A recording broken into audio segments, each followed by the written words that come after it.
Greetings, my friend. We are all interested in the future, for that is where you and I are going to spend the rest of our lives. And remember, my friend, future events such as these will affect you in the future. You are interested in the unknown, the mysterious, the unexplainable. That is why you are here. And now, for the first time, we are bringing to you the full story of what happened on that fateful day. We are giving you all the evidence based only on the secret testimony of the miserable souls who survived this terrifying ordeal. The incidents, the places. My friend, we cannot keep this a secret any longer. Let us punish the guilty. Let us reward the innocent. My friend, can your heart stand the shocking facts about grave robbers from outer space?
All of us on this earth know that there is a time to live and that there is a time to die.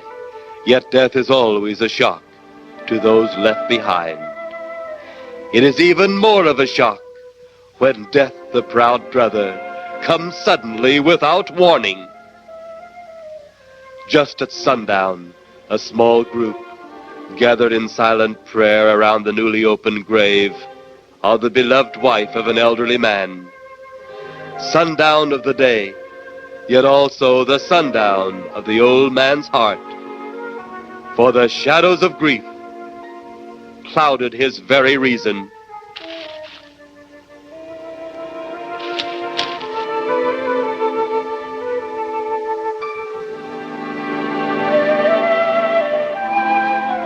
The funeral over, the saddened group left the graveside.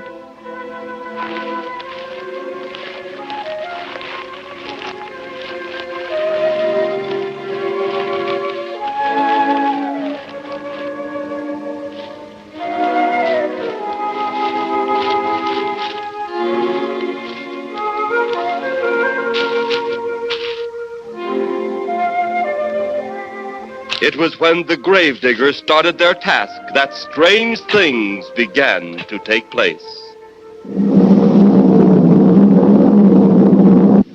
15-4. Yep, right on schedule. There's the old San Fernando Valley out there now. You better radio in for landing instructions, Danny. Right, Jeff. Burbank Tower, this is American Flight 812. Over. Wouldn't surprise me any if he's asleep this time of the morning. American Flight 812, this is Burbank Tower. If I were asleep, you'd never get on the ground. In your case, maybe I ought to leave you up there for good. Over. You got me that time, Mac. This is American Flight 812 requesting...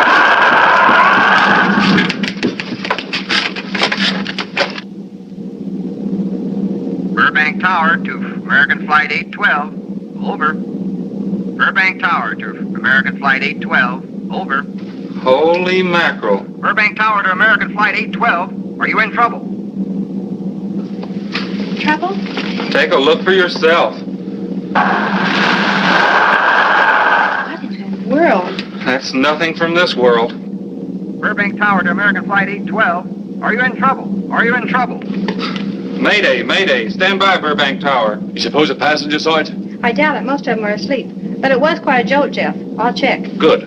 We'll get it ready for landing. And keep it quiet until we get instructions. Right. Okay, Danny. American Flight 812. Reporting to Burbank Tower. Over.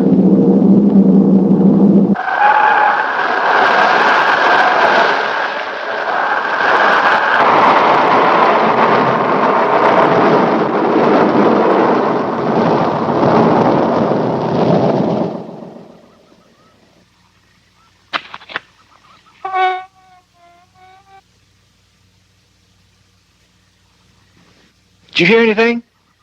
I thought it did. Don't like hearing noises, especially when there ain't supposed to be any. Yeah, sort of spooky-like. Maybe we're getting old. Whatever it is, gone now. That's the best thing for us, too. Gone. Yeah, let's go.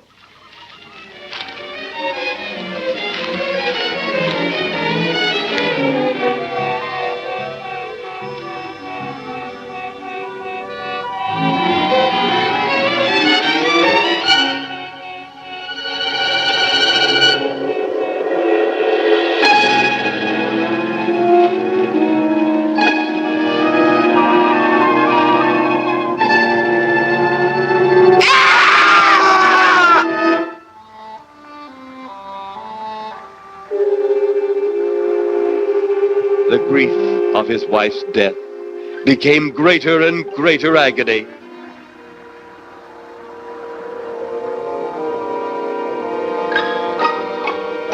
The home they had so long shared together became a tomb, a sweet memory of her joyous living. The sky to which she had once looked was now only a covering for her dead body.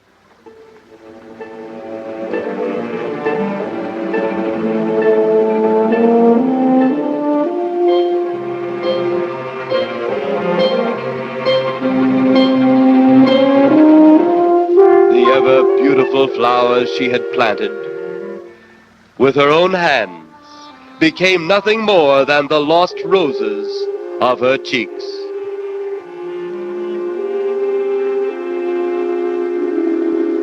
Confused by his great loss, the old man left that home, never to return again.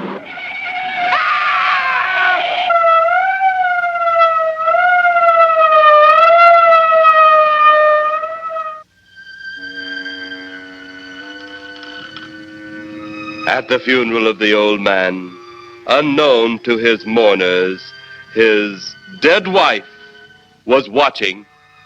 First his wife, then he. Tragic. Tell me something. Why was his wife buried in the ground and he sealed in a crypt?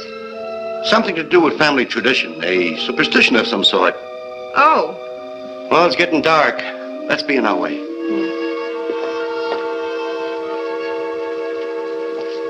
Then, as two of his mourners left his final resting place,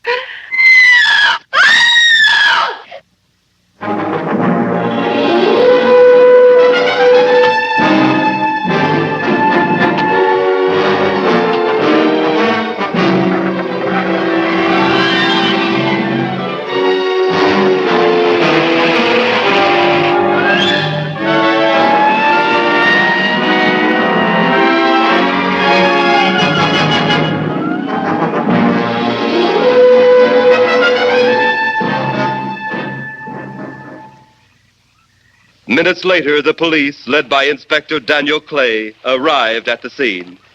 Who found them? The man and girl. Medical examiner been around yet? Just left. The morgue wagon ought to be along most any time. You get their statement? Yeah, much as we could. They're pretty scared. Finding a mess like this ought to make anyone frightened. Have one of the boys take the guy and the girl back to town. You take shots. Okay, Inspector. What are you going to do? Look around a little. It's pretty dark out there. Once you get beyond the range of those lights, you won't be able to see your hand in front of your face. I will get one of the flashlights from the patrol car. Be careful, Clay. I'm a big boy now, Johnny. Okay.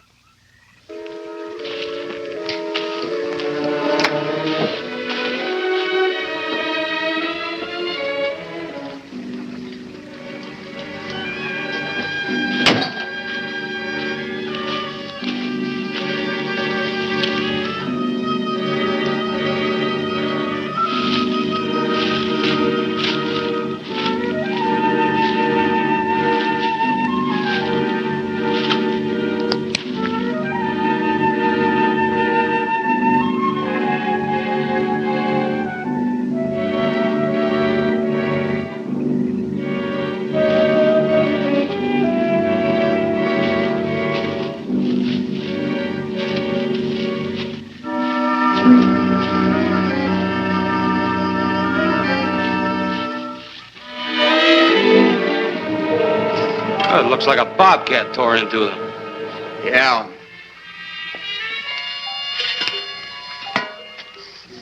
Say, Lieutenant, did you get that funny odor? How could I miss it? Oh, that'll be the morgue wagon now.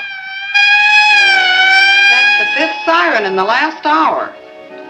Something's happened down at the cemetery. A lot of police cars and lights. I stopped, but I didn't see anything. Oh, well, whatever it is, the morning people carry the whole story.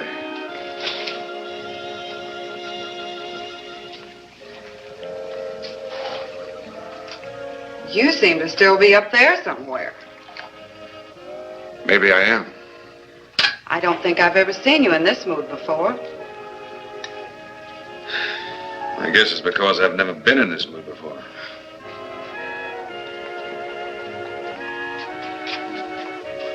Something about your flight? Yeah. What happened, Jeff?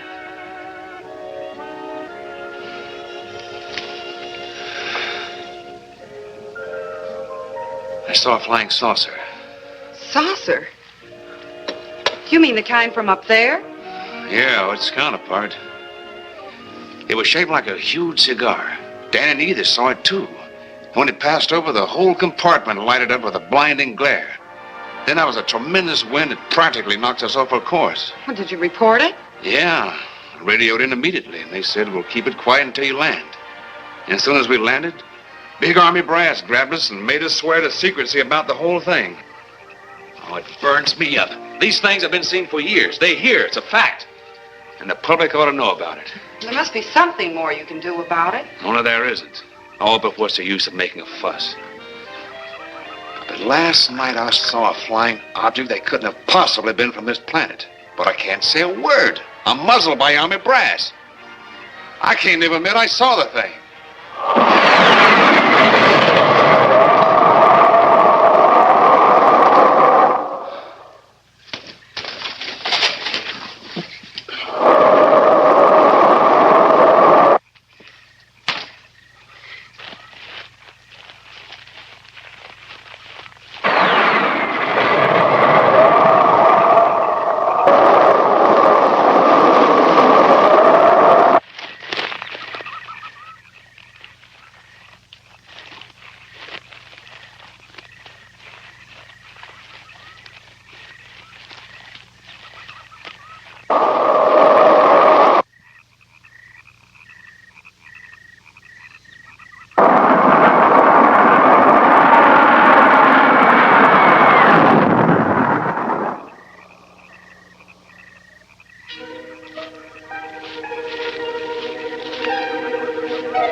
my K's in trouble.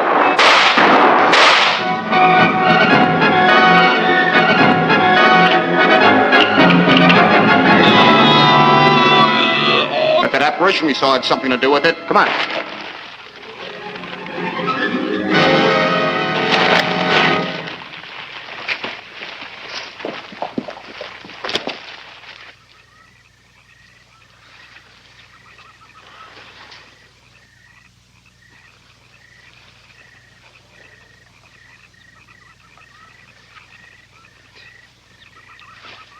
Is he dead?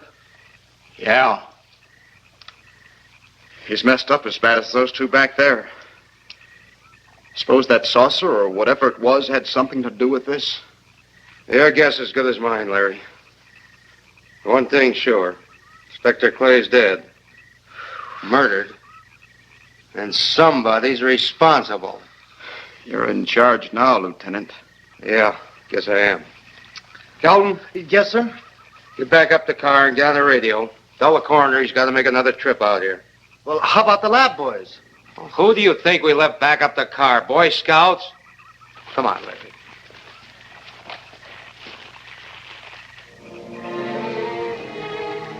Greater love hath no man than to lay down his life for another. It is always difficult to have last words over the grave of a friend. And Inspector Daniel Clay was a friend, a dear friend to me and to all of us. The bell has rung upon his great career. Now we lay him to rest. A rest well deserved, but so premature.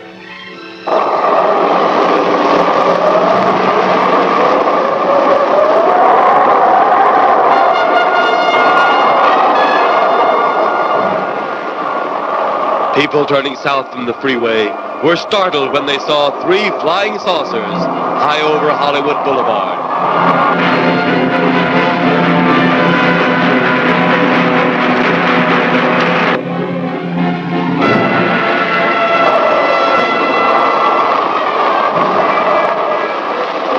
A woman, startled by the sight in the sky, telephones the police.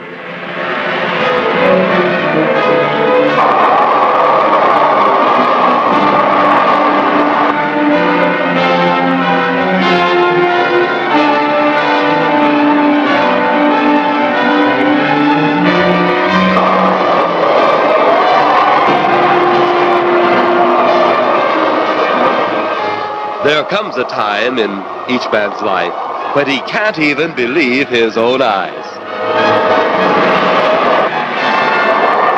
Saucers seen over Hollywood. Flying saucers seen over Washington, D.C.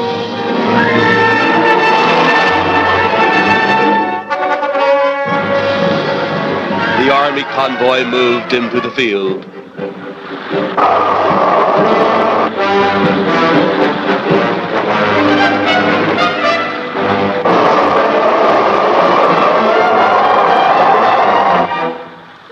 Rockets were quickly set up. Colonel Tom Edwards, in charge of saucer field activities, was to make the greatest decision of his career. He made that decision. Colonel Edwards gave the signal to fire.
Then, as swiftly as they had come, they were gone.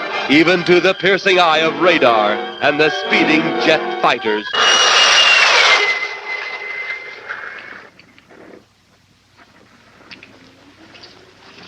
Quite a sight, wasn't it, sir? A sight I'd rather not be seeing. Are you worried about them, sir? Well, they must have a reason for their visits. Visits? Well, that would indicate visitors. Well, the big gun's the usual way of welcoming visitors. We haven't always fired at them. Oh? For a time, we tried to contact them by radio, but no response. Then they attacked a town. A small town, I'll admit, but nevertheless a town of people. People who died. I never heard about that, sir. Well, it was covered up by the higher echelon. Take any fire, any earthquake, any major disaster, then wonder. Flying saucers, Captain, are still a rumor. Officially. Looks like we beat them off again, sir. What do they want? Where are they from? Where are they going? They, sir? Who? Well, this is a training maneuver, sir. We only did a little practice firing at the clouds. Yeah. I wonder what their next move will be.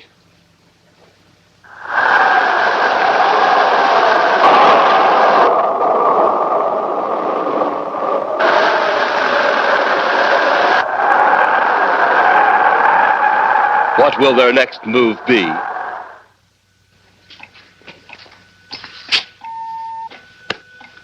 Your space commander has returned from Earth. Send him in.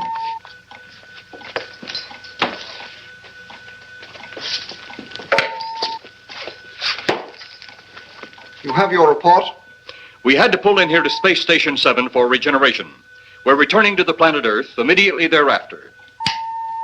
What progress has been made? We contacted government officials. They refuse our existence. What plan will you follow now? Plan 9. It's been absolutely impossible to work through these Earth creatures. Their soul is too controlled. Plan 9. Ah, yes. Plan 9 deals with the resurrection of the dead. Long-distance electrode shot into the pineal pituitary glands of recent dead. Have you attempted any of this plan as yet? Yes, Excellency. How successful has it been? We have risen 2 so far. We shall be just as successful on more. The living, they have no suspicion of your movements? We had to dispose of 1 policeman. However, none of those risen have been seen. At least not by anyone who still remains alive. It's too bad it must be handled this way. But it must. Those who we take from the grave will lead the way for our other operations. Yes, Excellency. Continue on.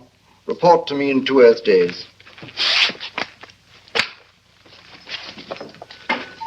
I feared His Excellency wouldn't take our report this well. Well, had he been dealing with our own people, his reaction would have been completely different. He understands the difficulties of the Earth race. What do you think will be the next obstacle the Earth people will put in our way? Well, as long as they can think, we'll have our problems. But those whom we're using cannot think. They are the dead, brought to a simulated life by our electrode guns. You know, it's an interesting thing when you consider the Earth people who can think are so frightened by those who cannot, the dead. Well, our ship should be regenerated. We better get started.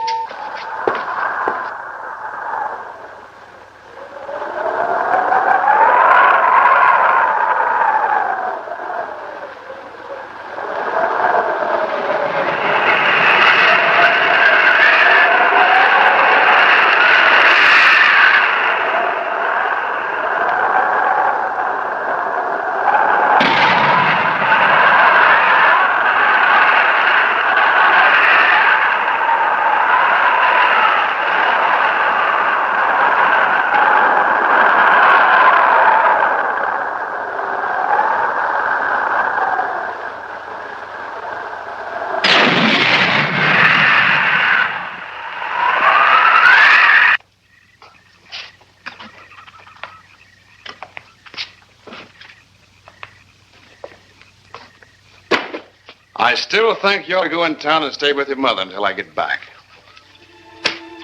This is our home, and nothing's going to take me from it.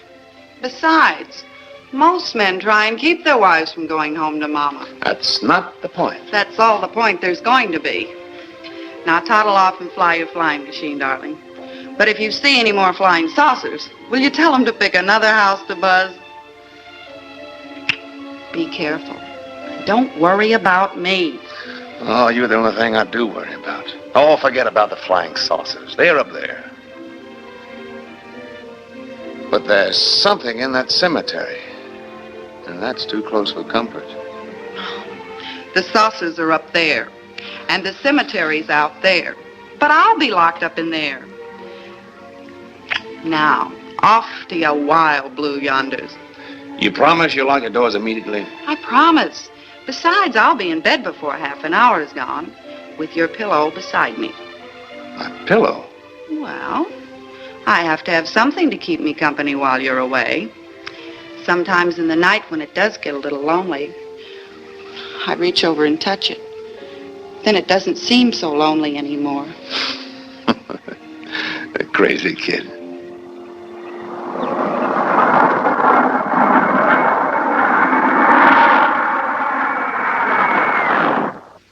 I do love you, darling.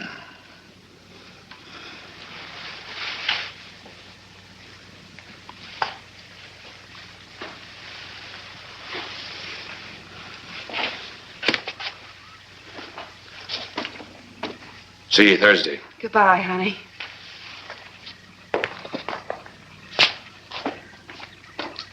You know I'm not leaving you here until you're locked safely inside. All right, darling.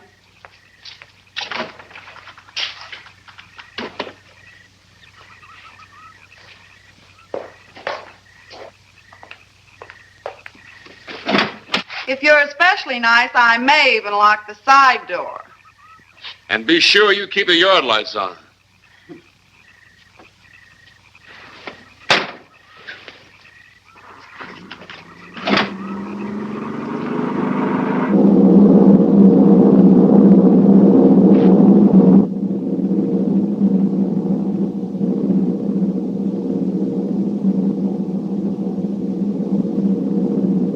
You're mighty silent this trip, Jeff. You haven't spoken 10 words since takeoff. I guess I'm preoccupied, Danny.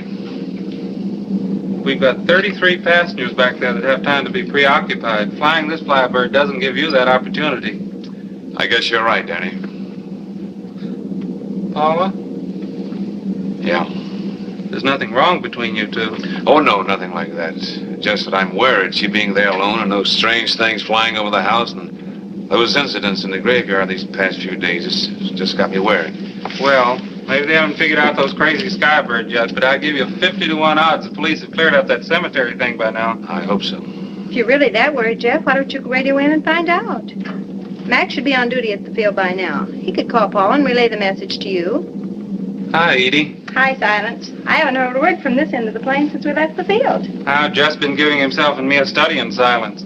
You boys aren't feuding. No, Edie, nothing like that. Hey, Edie, how about you and me balling it up in Albuquerque? Albuquerque? Have you read that flight schedule, boy? What about it? We land in Albuquerque at 4 a.m. That's strictly a 9 o'clock town. Well, I know a friend that'll help us. Let's have the problem first. Huh, Danny? Oh, he's worried about Paula. I read about that cemetery business. I tried to get you kids not to buy too near one of those things. We get there soon enough as it is. He thought it'd be quiet and peaceful there. No doubt about that. It's quiet, all right, like a tomb. I'm sorry, Jeff. That was a bad joke. Say, I almost forgot what I came in here for. How's the coffee situation? That's for me. It sure wouldn't hurt a thing, Edie. Okay, be right back. And say, Jeff, make that call to Mac. Nah, not only she throw cold water on my Albuquerque plan, but now she's repeating herself. How about that Albuquerque ball? I can't resist your charm, Danny boy.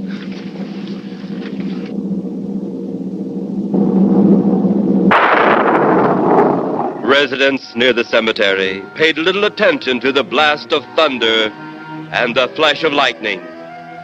But from the blast arose the moving figure of the dead old man.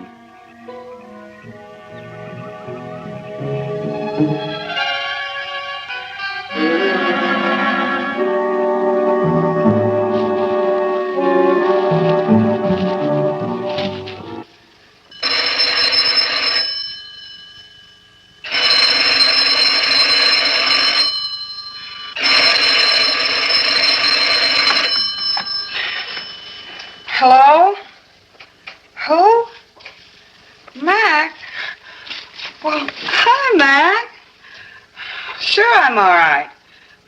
I just fell asleep. Tell Jeff I'm all right. Okay, Mac. Thanks for calling. Good night.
They'll be at the hatch in a moment. You can open it now, Tanner.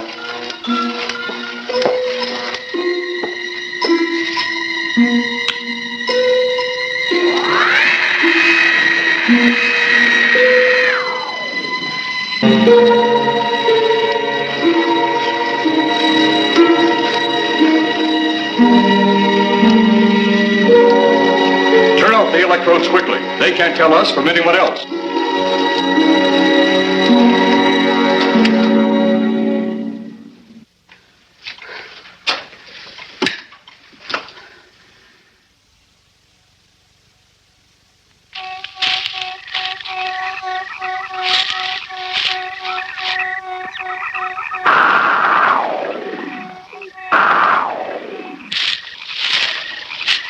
It's tough to find something when you don't know what you're looking for. I don't think the lieutenant does either. Then what are we doing out here?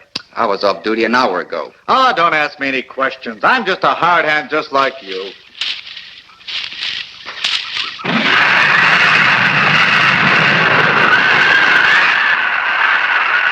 What do you suppose that noise was?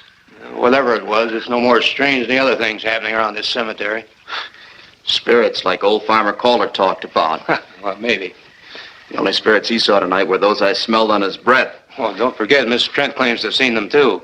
She didn't have anything on her breath. She was hysterical. Well, true, she was frightened and in a state of shock. But don't forget that torn nightgown and the scratched feet. Yeah, I hadn't thought of that. Guess that's why you're a detective lieutenant and I'm still a uniformed cop. Sometimes it's only the breaks, Larry. Meantime, let's get... Lieutenant, did you hear that? How could we help it? It sure was strange. Know what it was? No more than you do. Went for orders. I get out of here right now. It was a saucer. A flying saucer? What makes you say that? Do you remember the noise we heard the other night? We were knocked to the ground. How could I forget? Exactly. But you're not remembering that sound. There you're wrong, Lieutenant. I'm with the fact the sound is similar, but what about the blinding light? Well, haven't you heard? And many times the saucer hasn't had a glow. Or a light of any kind, for that matter. That proves it. What next, Lieutenant? Oh, Lieutenant, maybe this doesn't mean much, but Jamie Mee found a grave that looks like it's been busted into. What? Where? Why, what? Come on, man, out with it. We haven't got all day to waste. Oh, just over there beyond the crib. All right, show us the way. Look, here it is, Lieutenant.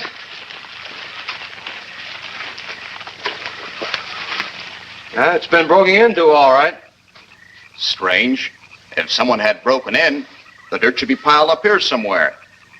It looks like it's fallen into the grave. Larry, you'll be out of that uniform before you know it. Do we have the right to look down there, Lieutenant? Technically, no. No? Well, this spot looks familiar, though. We shouldn't investigate any further without the permission of next of kin. Let's go get it. How? I see what you mean. The gravestone's down there. Well, let's go down and find out whose grave it is. How? By going down and finding out. Are you sure you mean that, Lieutenant? If I didn't mean it, I wouldn't have said it. Scared? Well, why do I always get hooked up with these spook details? Monsters, graves, bodies. Oh, all right.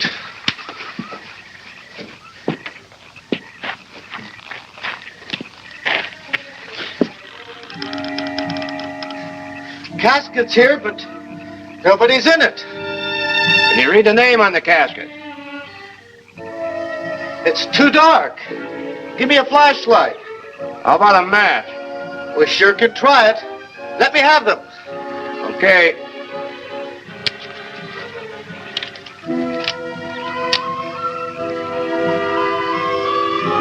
It's Inspector Clay's grave, but he ain't in it.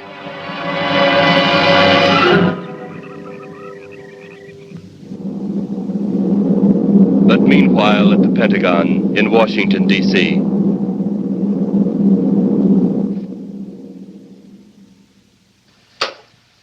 Right, G2. Come in. Yes, of course. I'll keep in touch. Come in, Colonel Edwards. Close the door. At ease, Colonel. Thank you, sir. Sit down.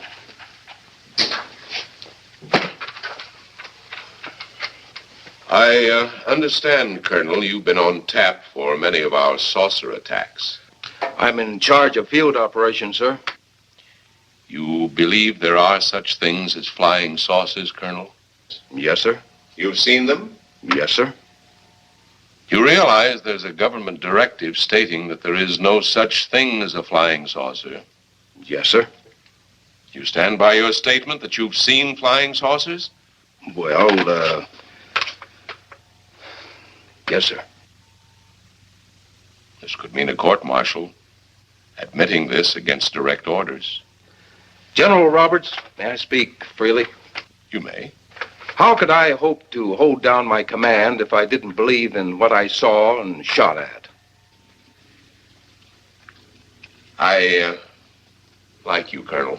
Thank you, sir. There are flying saucers. There's no doubt they are in our skies. They've been there for some time. What are we going to do about them? Who knows? Then they really are there. I thought you were convinced of that. I am. We've had contact with them. Contact? How? Radio. They speak our language? Well, not quite. We received messages from their spaceships. For a while, it came in as just a lot of jumbled noise. And now, sir?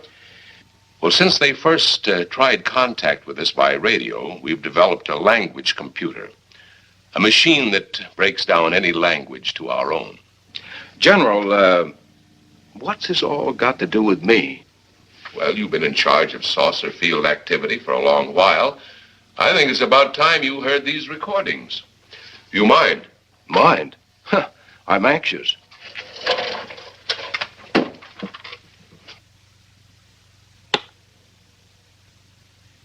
This is Eros, a space soldier from a planet of your galaxy. I fully realize our language differences. However, I also know you finally have perfected the dictorobotery, or as you on Earth call it, the language computer. So you can now understand that which I speak. Since the beginning of your time, we have been far beyond your planet. It has taken you centuries to even grasp what we developed eons of your years ago. Do you still believe it impossible we exist? You didn't actually think you were the only inhabited planet in the universe. How can any race be so stupid? Permit me to set your mind at ease. We do not want to conquer your planet, only save it. We could have destroyed it long ago if that had been our aim. Our principal purpose is friendly. I admit we have had to take certain means which you might refer to as criminal. But that is because of your big guns, which have destroyed some of our representatives. If you persist in denying us our landings, then we must only accept that you do not want us on friendly terms. We then have no alternative but to destroy you before you destroy us. With your ancient, juvenile minds, you have developed explosives too fast for your minds to conceive what you are doing. You are on the verge of destroying the entire universe. We are a part of that universe. This is our last...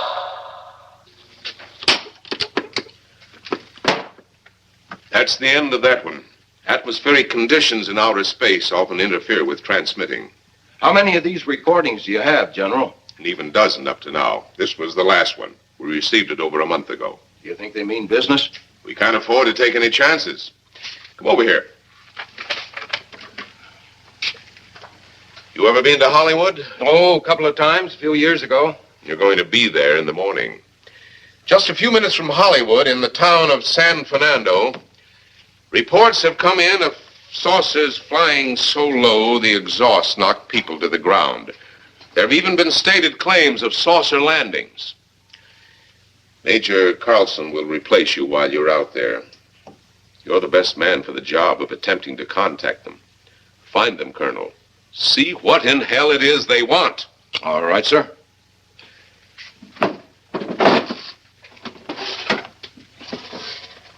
These are confidential reports, Colonel. Read them over carefully on the plane. Turn them over to intelligence when you get to Los Angeles. They'll have further orders for disposition. Yes, sir.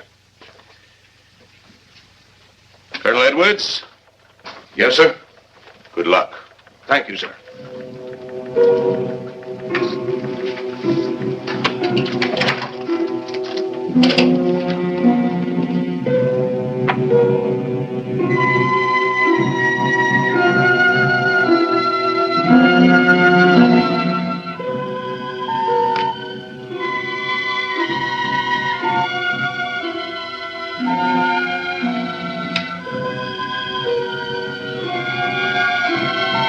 We are ready to report, Excellency. You are many days late. It was unavoidable. We tried to transmit via televisor, but atmospheric conditions made transmission impossible. You should have transmitted as soon as conditions permitted. I thought time was of the essence. Suspicion has fallen upon our movements. Our ships have been viewed near the point of operations. And what has this added time gained, Eros? We have successfully risen 3 of the dead ones. Permit me to see one. Bring in the big one. Use your small electrode gun.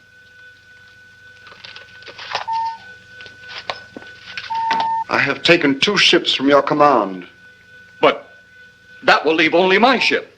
It is necessary that you continue your mission alone. I have need of your other ships elsewhere. Even though you have risen 3 of the Earth's dead, the plan is far from successful. And you, Eros, must prove it an operational success before more time, energy, ships, and your countrymen may be spent on it. We will not fail. Everything is on our side. Not everything. You do not have the live Earth people. You reported that your ship was viewed at the scene of your present operations. That is correct. They have been viewed many times, but not at the scene of operations. Something must be done about that.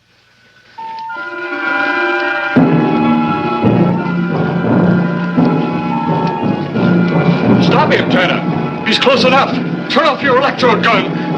No! No! Stop him, Tanner! I can't get it. It's jammed. Stop him, you fool! Drop the gun to the floor, Tanner. The metal will break contact.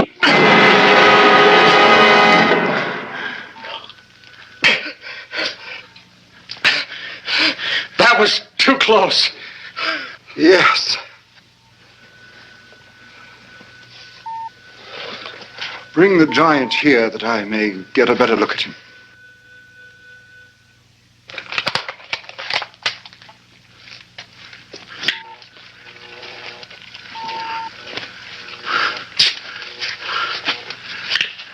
Yes, he's a fine specimen.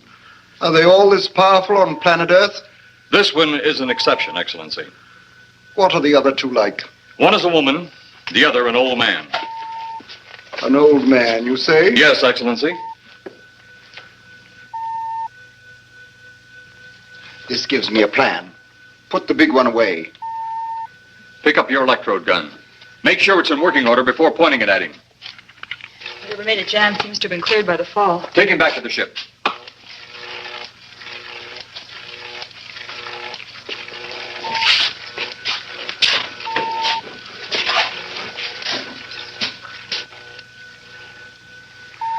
The old one must be sacrificed. Re-land on Earth. Send the old one to enter a dwelling. Then cut the electrokinetic and turn on your ship's decomposure ray. The result will astound those watching. Astound them enough to delay their intention until you have gained your other recruits from the cemetery. Yes, Excellency. It'll be done. Report to me when this has been accomplished.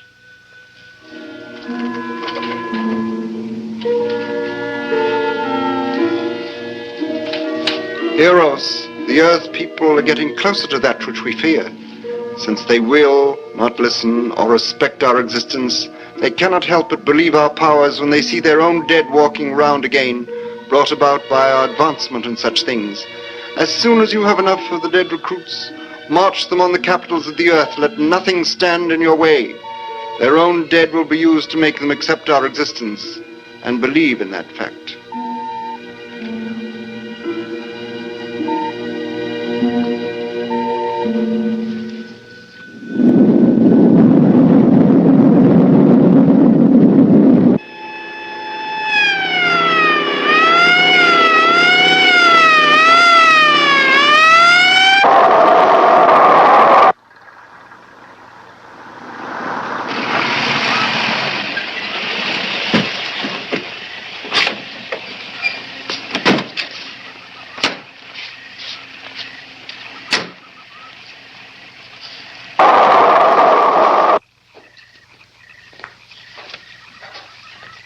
Miss Strand. This is Colonel Edwards from Washington, D.C. Good evening, Colonel. Hello, Colonel. Colonel would like to ask you a few questions. Questions? What about, Colonel? May I sit down? Oh, I'm sorry. Please do. I want to ask you about your strange experience the other night when you saw the flying saucer. After that, the police brought me home. I hope I never see such a sight again. Well, after your description, I don't think I'd want to see it either. One thing more. After you were forced to the ground by that blast of wind, was it a hot or cold blast? It's kind of hard to explain. It wasn't hot, wasn't cold. It was just a terrific force. We couldn't get off the ground. The light blinded me so badly, I couldn't see a thing. We could only feel the pressure of the wind until it was gone. When the glare left us, we could see a glowing ball disappearing off in the distance. Which way? Toward the cemetery.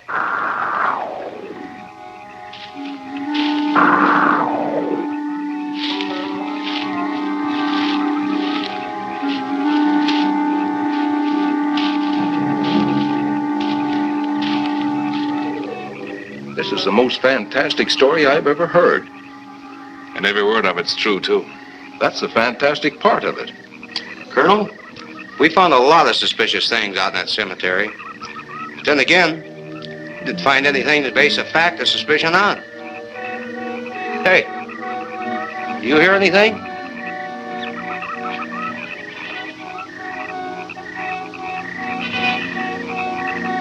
You see anything out there, Kelton? Too dark, Lieutenant. But something started stinking awful bad.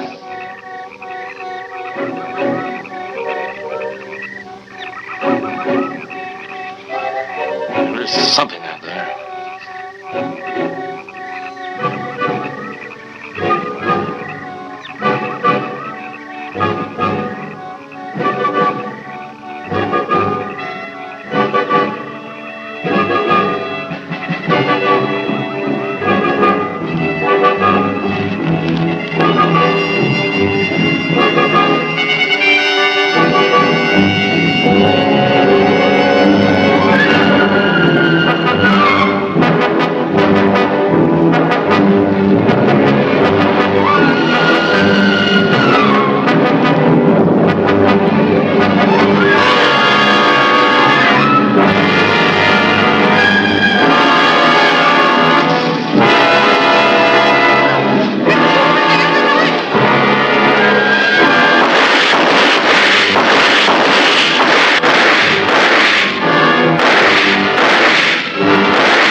What do you make of that? You got me. Didn't look that way a minute ago. What about your man? Oh, the excitement I forgot all about, Kelton.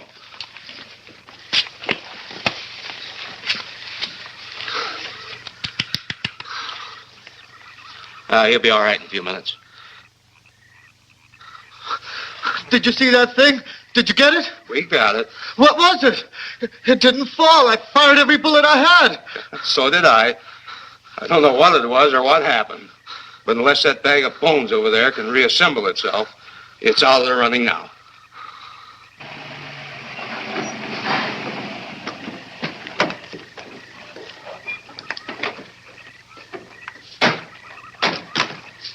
Colonel, I've been out here so often, you think I've taken a lease on this place. Not a long lease, I hope. I see what you mean. But you know, I can't help but feel the answer's out here somewhere. Is the girl safe? Mrs. Trent, you better stay with the car. Stay here alone? Not on your life. Modern women.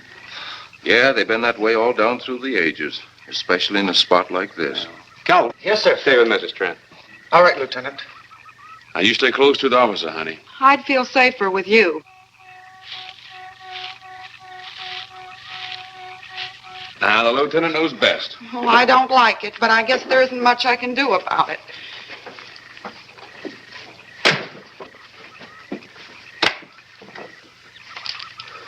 You have a gun? No. You know how to use one? After 4 years in the Marine Corps? Here. You think we'll need these? You can never tell. Let's get going.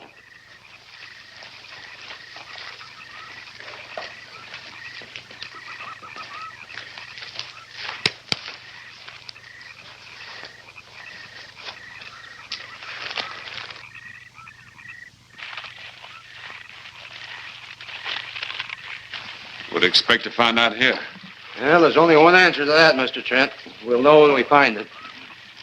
Inspector Clay's grave's right over here. Is that the one you told me was broken into? Yes.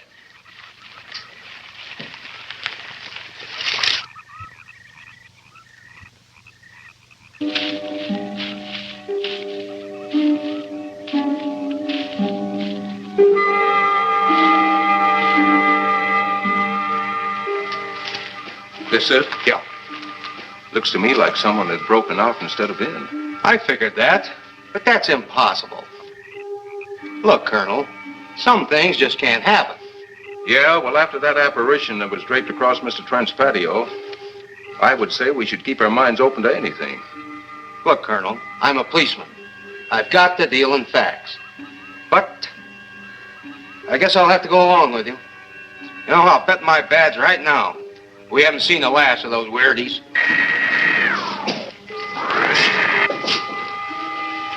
They'll discover our ship soon.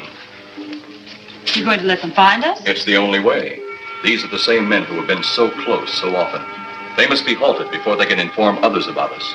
But there were others in the car. They'll be taken too.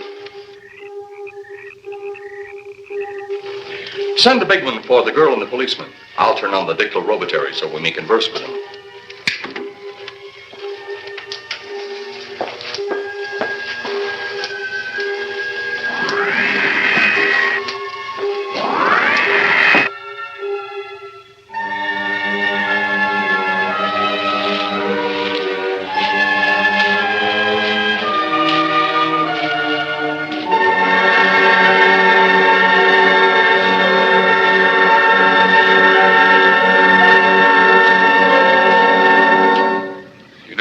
Barking up the wrong tree.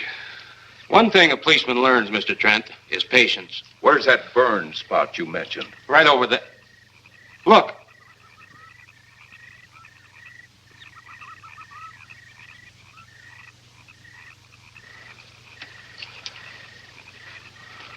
We'll investigate, but move carefully.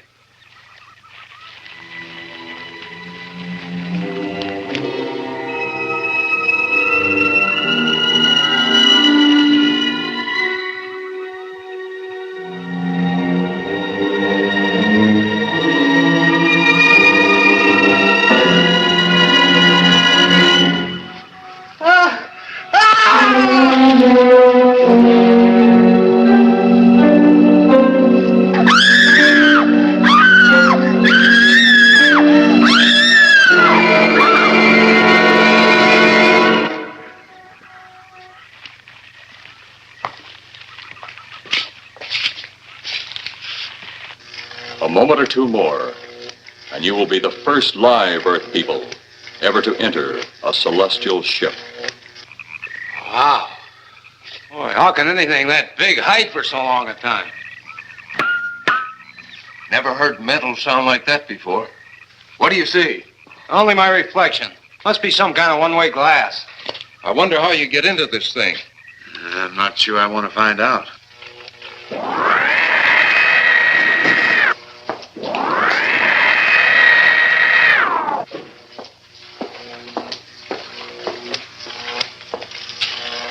They're just outside.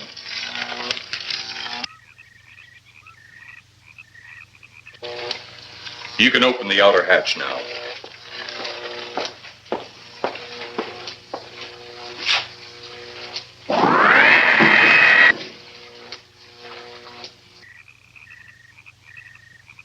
Look out! You going in that thing? That's what we're here for. I don't know. The way these things speed around, we might just get in there and off it goes. That's a chance we take. Well, I took a chance on those earlier airplanes. Might just as well see what the inside of one of these looks like. Got your guns ready? I'll tell you one thing. If a little green man pops out of me, I'm shooting first and asking questions later.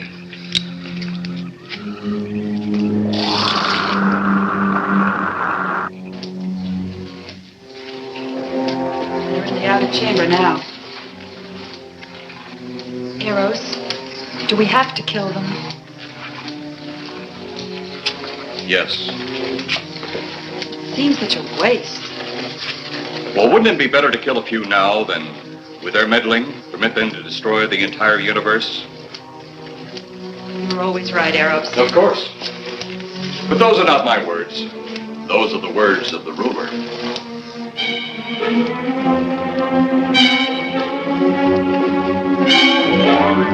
You two stay right where you're at.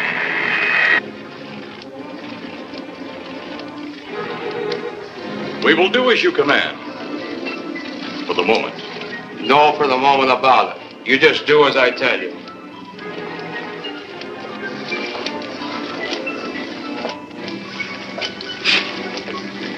You do not need guns. Maybe we think we do. They would be of no use to you now. They've been mighty useful before on flesh and blood. And you two look like you've got a lot of both. True, they would be effective upon us. If you were to have the opportunity to use them... Mister, if you don't get away from that control board, I'll show you just how effective they can be. Shall we talk now or wait? Your friends will be here shortly. What friends? Those you left at the vehicle. If you've done anything to Paula... Take it easy, Mr. Trent. Oh, I assure you no harm has come to her. Would you like to see? Next time you try that, I won't aim at the board. You're a headstrong young man. I was only going to turn on the televisor so you could see her movements. Go ahead, my friend, but move very carefully.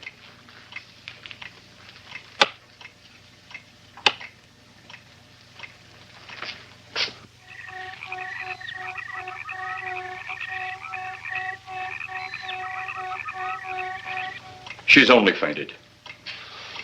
You fiend. I? A fiend? I am a soldier of our planet. I? A fiend? We did not come here as enemies. We came only with friendly intentions. To talk. To ask your aid. Our aid? Yes. Your aid for the whole universe. But your governments of Earth refused even to accept our existence. Even though you've seen us, heard our messages, you still refuse to accept us. Why is it so important that you want to contact the governments of our Earth? Because of death. Because all you of Earth are idiots. Now, you just hold on, Buster. No, you hold on. First was your firecracker, a harmless explosive. Then your hand grenade. They began to kill your own people a few at a time. Then the bomb. Then a larger bomb. Many people are killed at one time. Then your scientists stumbled upon the atom bomb. Split the atom. Then the hydrogen bomb, where you actually explode the air itself. Now it brings the total destruction of the entire universe served by our sun. The only explosion left is the solar night. Why, there's no such thing. Perhaps to you, but we've known it for centuries. Your scientists will stumble upon it as they have all the others. But the juvenile minds which you possess will not comprehend its strength until it's too late. You're way above our heads. The solar night is a way to explode the actual particles of sunlight. Why, that's impossible. Even now, your scientists are working on a way to harness the sun's rays. The rays of sunlight are minute particles. Is it so far from your imagination they cannot do as I have suggested? Why, a particle of sunlight can't even be seen or measured.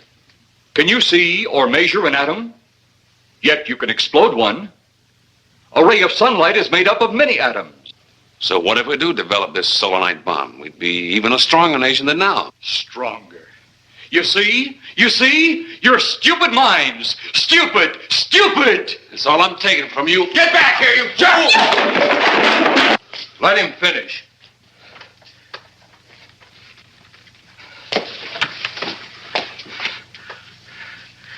It's because of men like you that all must be destroyed. Headstrong, violent, no use of the mind God gave you. You talk of God? You also think it impossible that we, too, might think of God?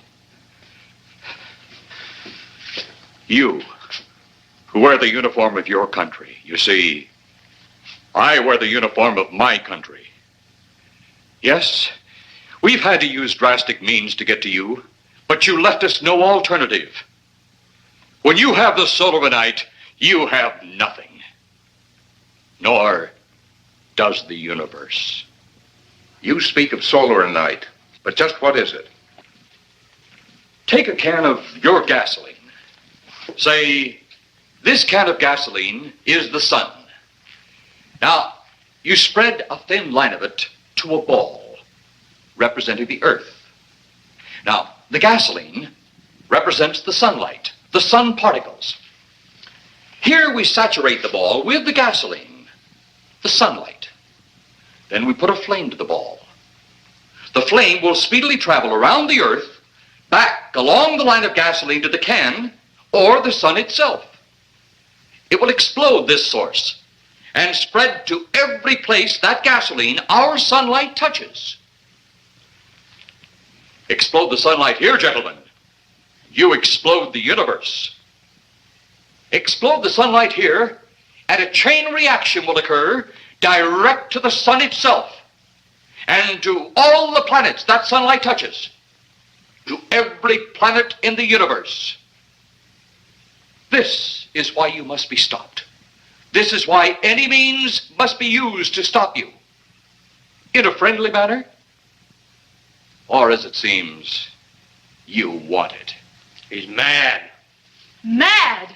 Is it mad that you destroy other people to save yourselves? You have done this. Is it mad that one country must destroy another to save themselves? You have also done this. How then is it mad that one planet must destroy another who threatens the very existence? That's enough! In my land, women are for advancing the race, not for fighting man's battle. Life is not so expansive on my planet. We don't cling to it like you do. Our entire aim is for the development of our planet.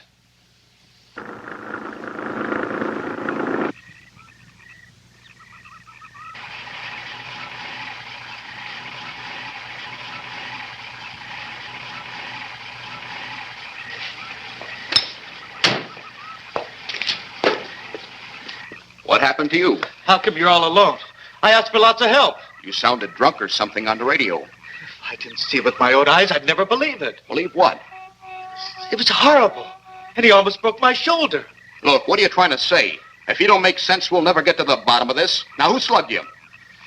Inspector Clay. What? It was Clay, all right. Only not like we remembered him.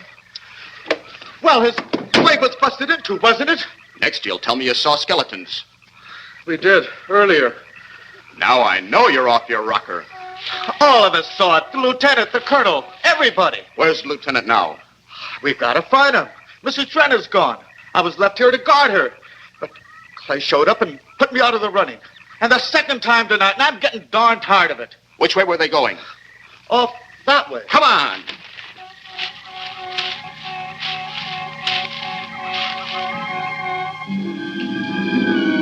Then one day it could all be gone.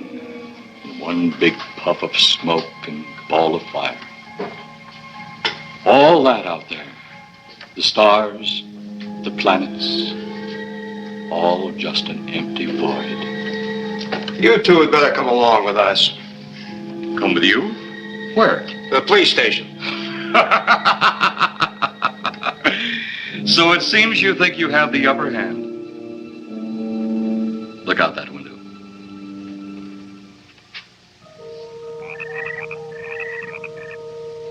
Jeff.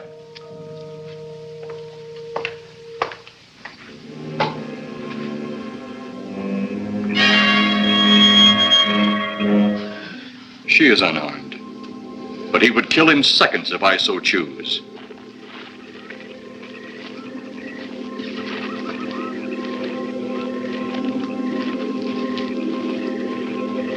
Holy cow!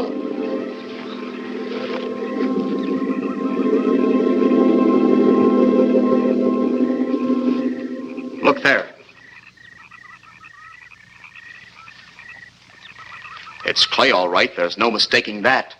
And he's got Mrs. Trent. Get your gun ready. From all I've seen tonight, guns won't do any good. Clay is dead, and we buried him. How are we going to kill somebody that's already dead?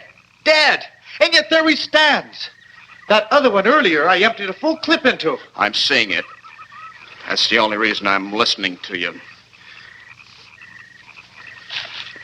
Look, I've got an idea. Hurt him or not, we've got to try something. I'm going to sneak up behind him and whop him over the head. That ought to make a move. Follow me. Even when Clay was alive, he couldn't run fast enough to catch me. So when he does, you grab Mrs. Trent and run like lightning in the opposite direction. Oh, you think it'll work? Know of anything else to try?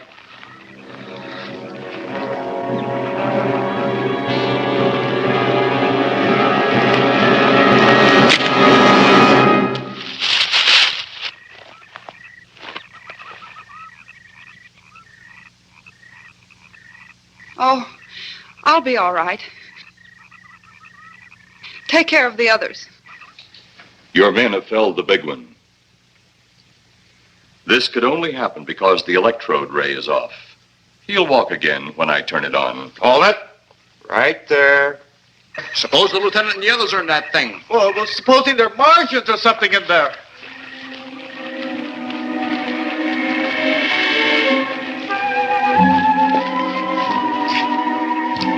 Come on, let's go. Open up in there. Open up. Get that door open. Colonel, I wouldn't know one switch from another.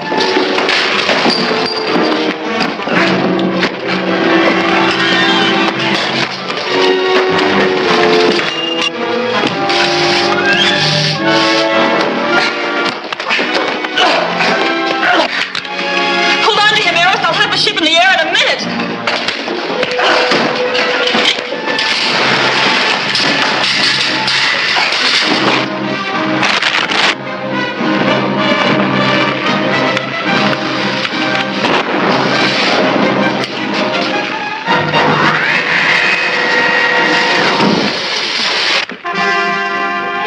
Get out of here, Jeff.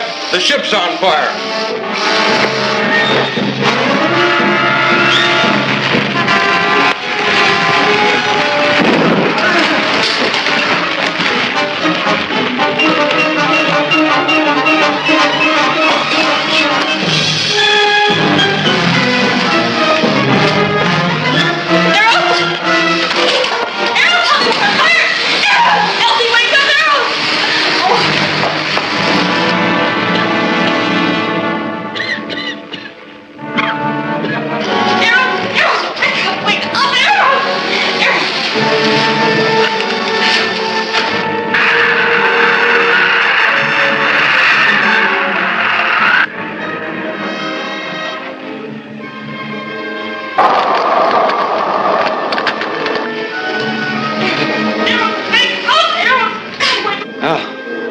wonder if that's the last we'll see of them.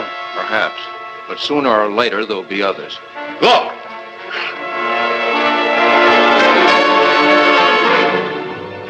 Have they caught that woman? That thing yet?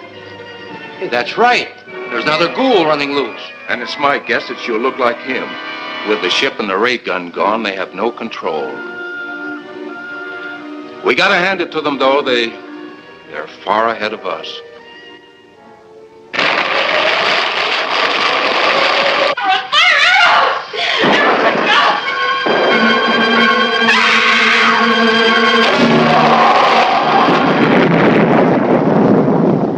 My friend, you have seen this incident based on sworn testimony.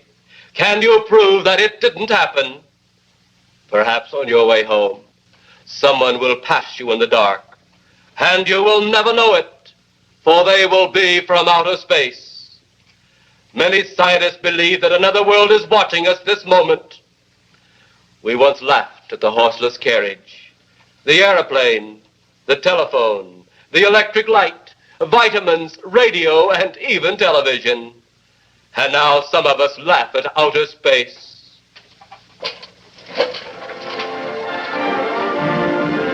God help us in the future.